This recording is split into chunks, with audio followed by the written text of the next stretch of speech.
بسم اللہ الرحمن الرحیم۔ سبق نمبر 19۔ الحمدللہ مخارج کا بیان مکمل ہو گیا ہے اور مخارج کو ہم نے الحمدللہ تفصیل کے ساتھ بیان کیا۔ اب مخارج کے اختتام پر ایک مرتبہ پھر میں تجوید کا خلاصہ آپ کے سامنے ذکر کرتا ہوں۔ پہلے بھی میں ذکر کر چکا ہوں، دوبارہ ذکر کرتا ہوں، اس لیے کہ بار بار جب اس کو ذکر کریں گے تو مناسبت بھی پیدا ہوگی، اور اذا تقرر، جب کسی بات کو بار بار دہرایا جاتا ہے تو وہ بات ذہن نشین بھی ہوتی ہے، مناسبت اچھی پیدا ہوتی ہے۔ تو دوبارہ میں تجوید کا خلاصہ آپ کے سامنے ذکر کرتا ہوں۔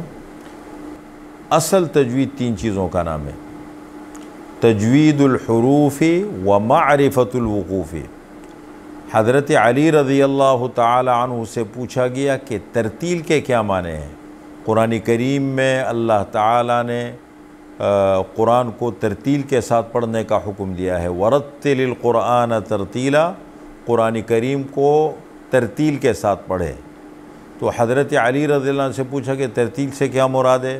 تو آپ نے فرمایا تجوید الحروف و معرفت الوقوف۔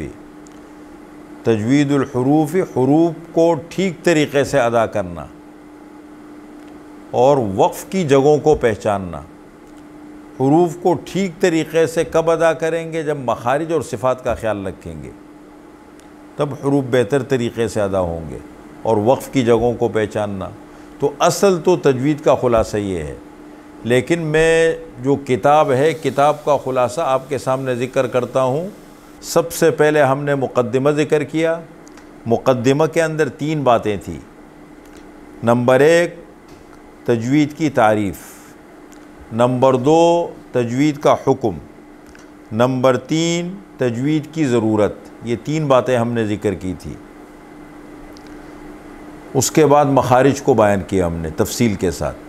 مخارج کے بعد اب انشاءاللہ ہم صفات کو بیان کریں گے، صفات پر گفتگو کریں گے، اور صفات کے بعد پھر وقوف کو بیان کریں گے۔